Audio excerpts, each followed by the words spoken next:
Hello guys, this is Rajendra. So in the last video of the DevOps introduction part, we have seen what is DevOps, where it is used, what is the difference between Agile and DevOps, and what are some roles and responsibility of the DevOps engineers, as well as the life cycle of the DevOps. Okay, so in this video we are going to see some real-time usage of it, then some automation tools that this DevOps guys uses, then what are some advantages that we get from DevOps. Okay, then what is the future of DevOps, and in the real life scenario what all things DevOps guys should consider, like scalability, availability. Okay, and then while deploying, what all things DevOps guys should consider. Okay, so let's see. So if you see, Apple was the first company to develop the DevOps team. Okay, and now after that there are some other companies like Amazon, eBay. Okay, those companies started using the DevOps team. But what is the advantage they got from by establishing DevOps team is that the time to market, right? Because with the help of DevOps team they can easily see where is the problem, and they can easily pass on that problem to the specific team, so that that particular problem will be fixed quickly, and then again going to that particular application is going to the production environment quickly.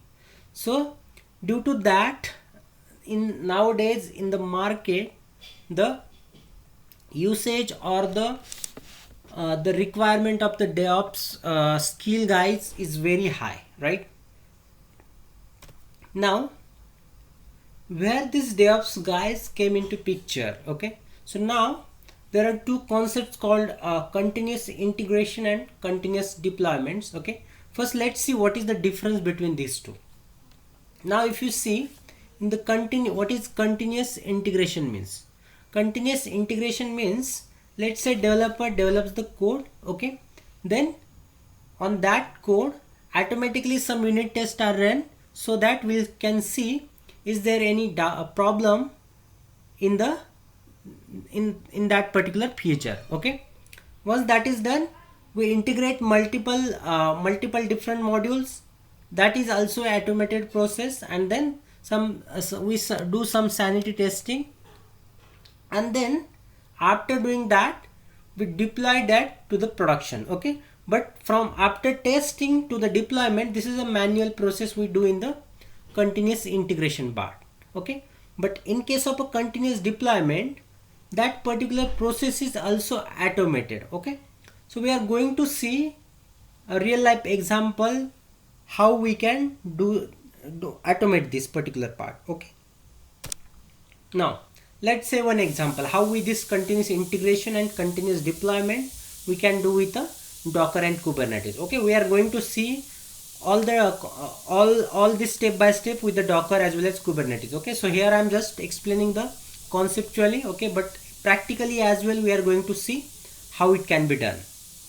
Now let's say typical pipeline workflow. Okay, so if you see, the developer develop the code and then commit that code onto the Git. Okay, now from that Git repo, once the code is committed on the Git repo, this continuous and integration server notices new code in Git repo and start running through the pipeline. Okay, so this first part is the pipeline of a continuous integration. Okay, now this continuous integration server build the Docker image. Okay, what is this Docker image, how to build that, we are going to see in the next video. Okay, so this continuous integration server will build that code, and then it will create a new Docker image.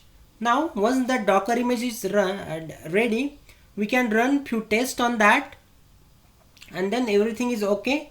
Then we can push that new image on the Docker repository. Okay, and we are also what we are going to do is we are also going to update the Kubernetes deployment. Okay, this Kubernetes deployment nothing but a one file where we write our deployment strategy for that particular application. Okay, now here at the right in the right hand side of the diagram This is a Kubernetes cluster. Okay, so whatever the deployment strategy that we have written in the deployment file, from with the usage of that we are going to create a new pod. Okay, then this new pod is nothing but it is running our application inside that as a container. Okay, and we call it as a pod is one logical entity. Okay, we are going to see what is pod and what all other components or the terminologies we use in the Kubernetes. Okay,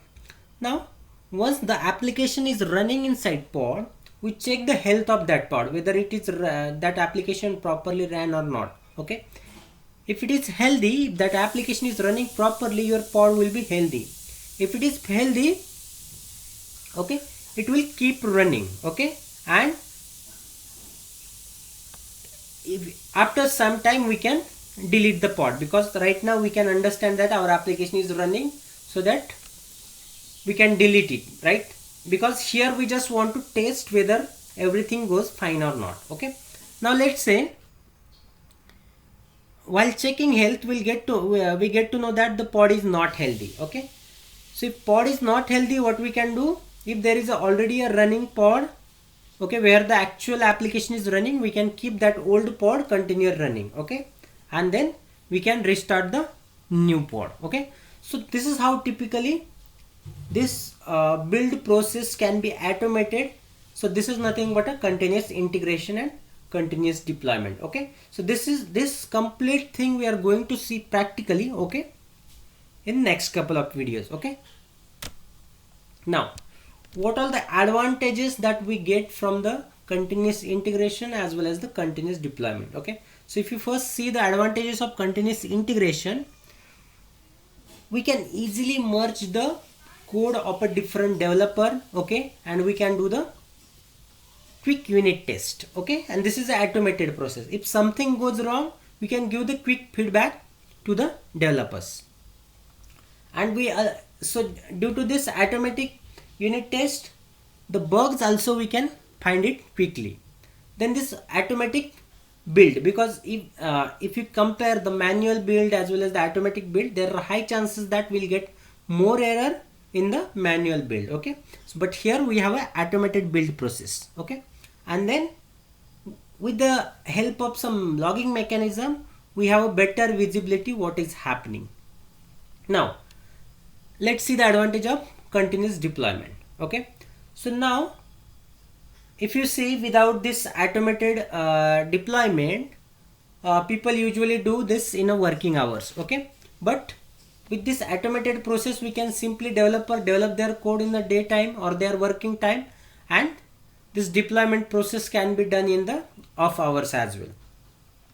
Now due to this automated process, it will also reduce the risk of failure. Okay, and if unfortunately is there any failure, then we can also easily roll back. Okay, and the main advantage that we get is the reduced time in the release cycle. Okay, because with the help of DevOps team, now the release cycle is reduced from 2 months to almost 2 weeks. Okay, so this is how it is fast. Okay, because everything is automated. Okay, and DevOps team or the DevOps engineers is helping out in all this process. Okay,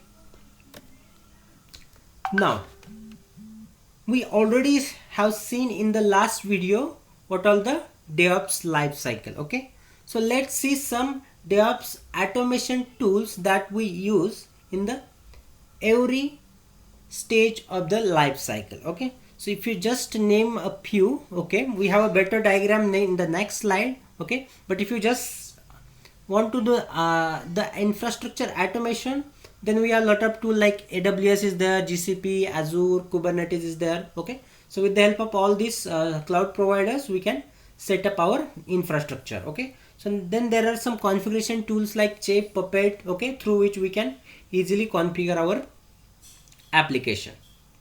Now for deployment automation, we again have a Jenkins, Docker, okay, that we can use. Okay, how to do that we are going to see step by step in a practical environment. Okay, Then we can use some log tools as well as some monitoring tools. Okay, now here is a better diagram to see all the tools. Even for a single CI/CD pipeline, we don't need all these tools at a single time. Okay, but depending on the application, depending on the environment, okay, by considering all these attributes, we can choose the better tool and we can use in all the stages of the deployment, stages of the DevOps life cycle. Okay, so if you see in the code, okay, to save the code, okay, once the developer develops the code, we can use Git or GitHub. Okay, then to develop we can use the Visual Studio, Eclipse. Okay, so this Eclipse, Visual Studio can be used for development, and once the code is ready, to save that code we can use the GitHub. Okay, we can use Perforce. Okay, so there are a lot of tools we can use in this particular stage of the life cycle. Now again, to build, okay, to build your application, there are a lot of automated tools, and there are a lot of automated tools for configuration as well. Okay, so if you to name a few, to build, let's say you have a Java application, you can use Maven to build your application. If you have .NET, again you can use the Visual Studio to build your code. Now to set up the build environment, we can use Vagrant, we can use Ansible. Now to configure your application or the infrastructure, we can again use the Chef, Puppet to configure it. Okay, now for scanning and test, we have some tools like Gerrit is there, BlazeMeter is there, JUnit there, Selenium is there. So all these tools we can use depending on the requirement.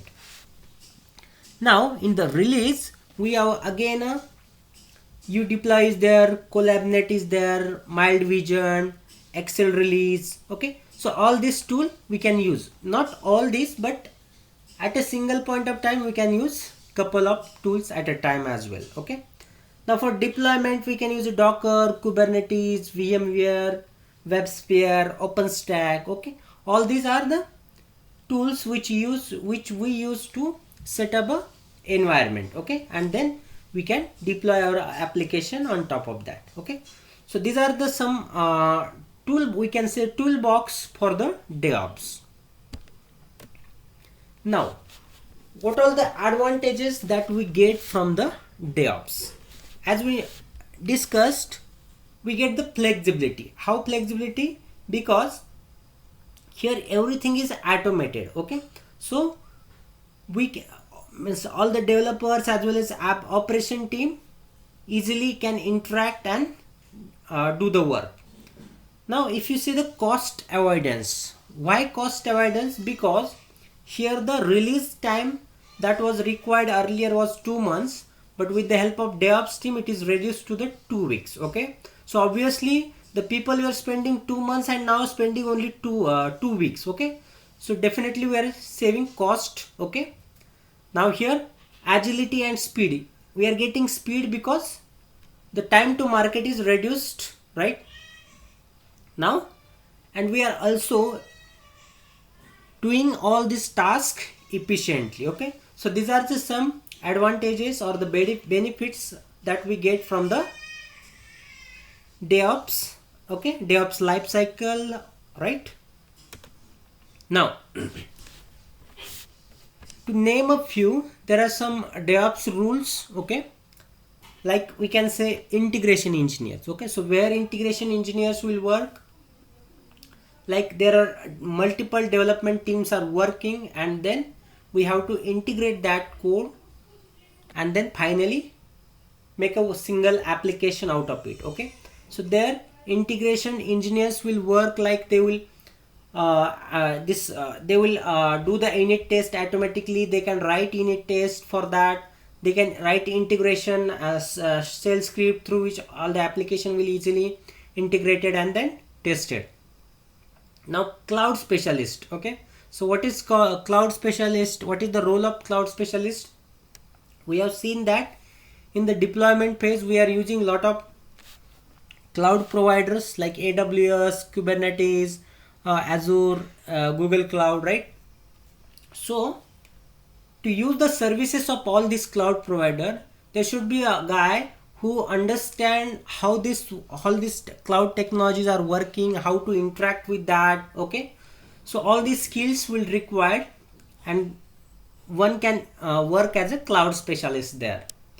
Now automation engineer, what we have seen in the CI/CD pipeline is that we are automating everything, right? So to automate that, we need to write some script. Okay, so to do that we need a automation engineers. Okay, now there are some release engineer requirement as well, like once everything is ready, how we can easily release that application into the production environment. Okay, so for that as well we can automate all the things, and this release engineer will monitor everything how it is working, or how it should be working, right?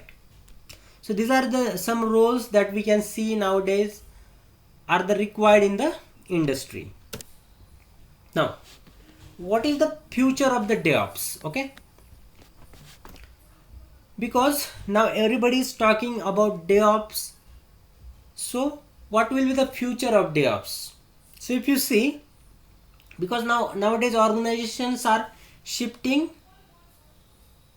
to the DevOps, because the time to market as well as the cost that is benefited from this DevOps, right? That's why the organizations are moving. Then again, DevOps engineers have more access and control to the end user than the any other person in the enterprise, because DevOps engineer is working with the end engineers, like operations team as well as the developers, so they have a better visibility of the whole product, right? Then definitely due to all this, the DevOps skill is going to be valued skill in the IT people, right? Now again, this particular DevOps, there are some things start to be streamlined yet. Okay, but if you see the roadmap for the DevOps team for next at least 5 to 10 years, the future is very good. Okay, and the requirement or the demand for DevOps engineers is very huge, right? Now let's say some real life scenario where DevOps engineer comes in picture and he works on the real life cases. Okay, so now let's say this is a simple web application, and how this is deployed in the production environment. Okay, so let's say this is your load balancer. Okay, now behind your load balancer there are a lot of cache servers are there. Okay, so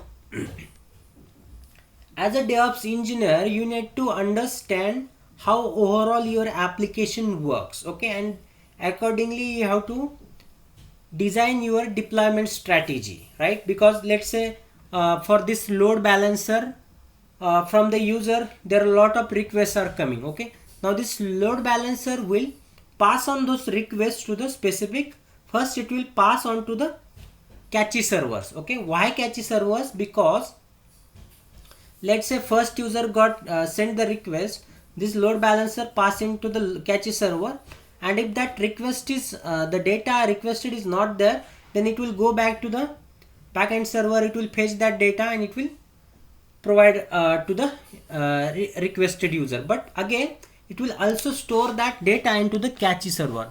So what will happen, when next time there is any request for the same data, they can just go to the cache server, fetch that data and send it back. Okay, so now here we don't need to go to this backend server and find that data and again retrieve it. Okay, this is happens at the cache layer only. Okay, so DevOps engineer should understand how to design your application. Okay, he must understand how this load balancer work, how this cache servers are work. Okay, then what all database needs to be, how this database server should be designed, like whether it should be distributed or whether we need a NoSQL database or a relational database, is there any query server required. Okay, so all this designing should be understood by the DevOps team, so that while deployment we can easily make the decisions, right?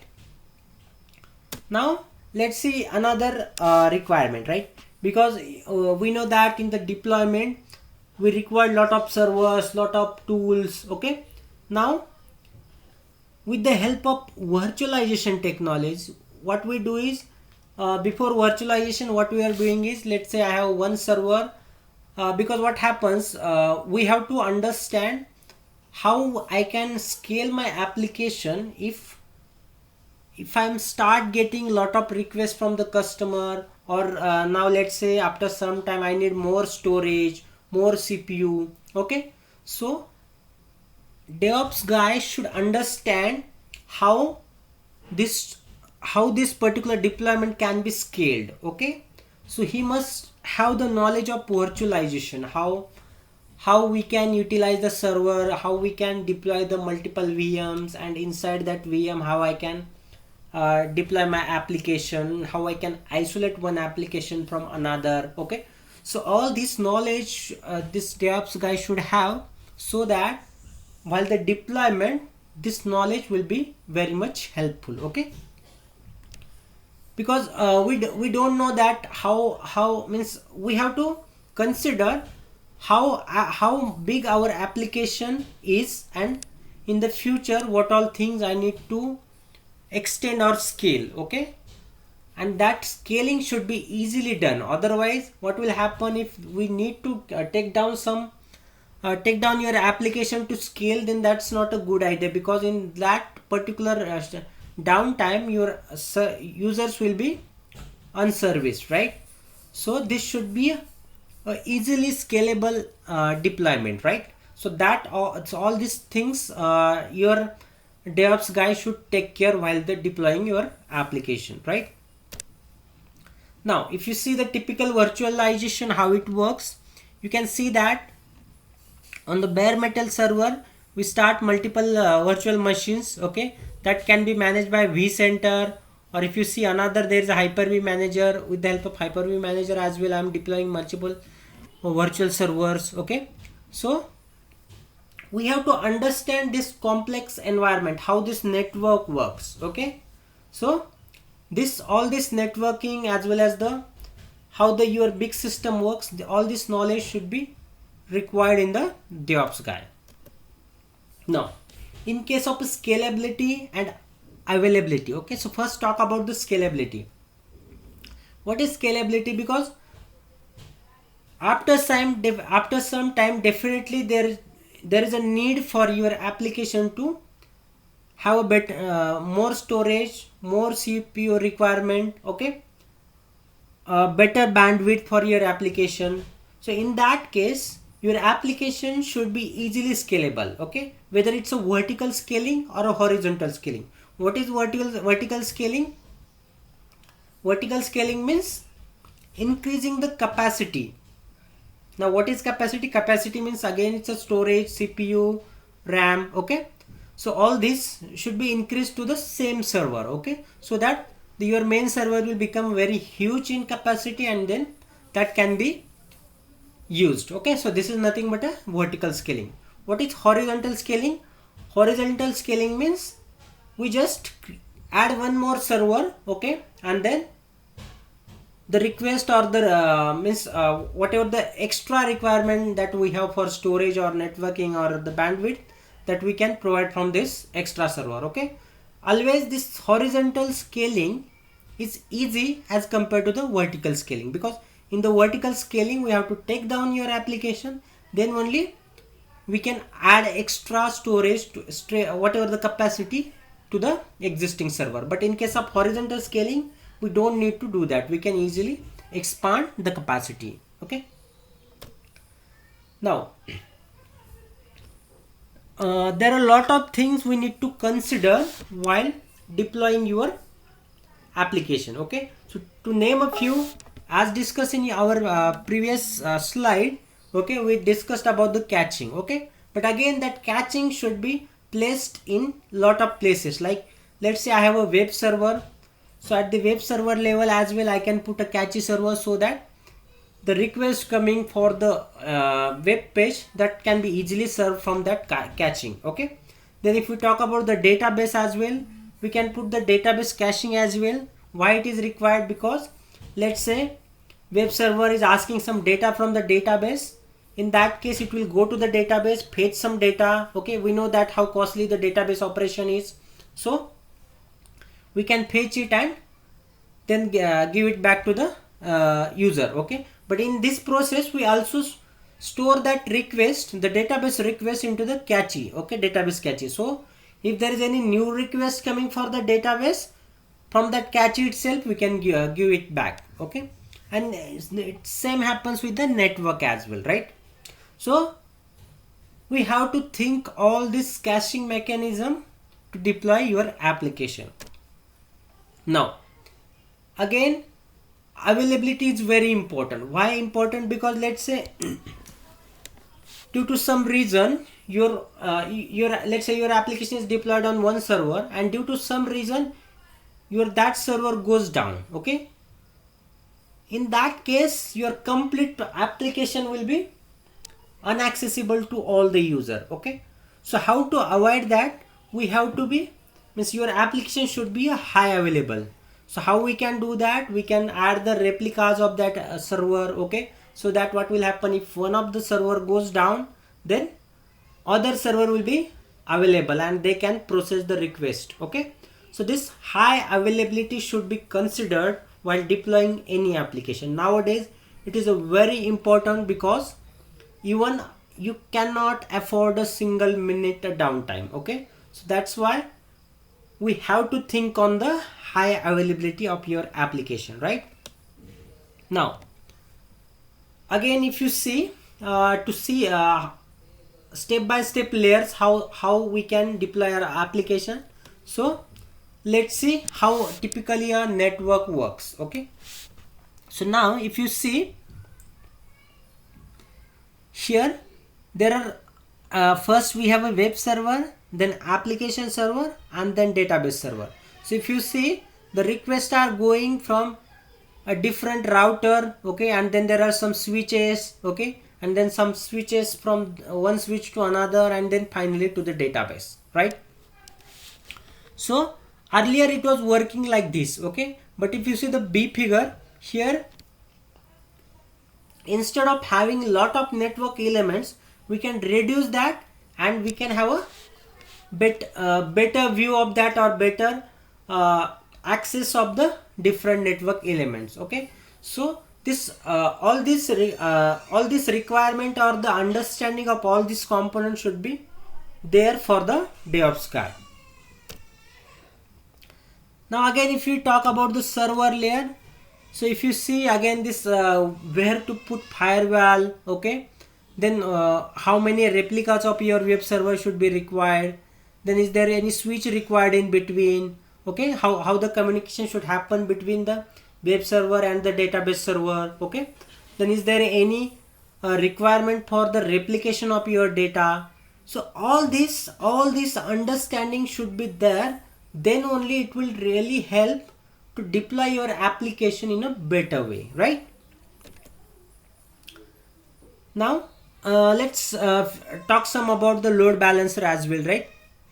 So what is the use of load balancer? Because we know that nowadays if you deploy any application, we get lot of thousands of requests to that application. Okay, so let's say you have you put the high availability in your cluster. So in that case, load balancer should forward the use client request to the proper server. Because what will happen, let's say I got a 10 request and all 10 requests this load balancer is forwarding to the server 1. Okay, so in that case server 2 and server 3 remain unutilized, right? So this load balancer should use a proper algorithm. Okay, so that it can forward the request to right server in a round robin or some different algorithm. So what will happen, let's say first request forwarded to the server 1, second request forward to the second server, third request forward to the third server. So in this way all the servers will be utilized and there will not be a load on any specific server. Okay, so all these things should be understood by the DevOps guy. He should design a proper load balancer. Okay, so that the request will be forwarded to the proper server, right? So That's all about the introduction part of the DevOps. Okay, and then the next video we are going to start with the all the tools that we have seen one by one. Okay, so thanks.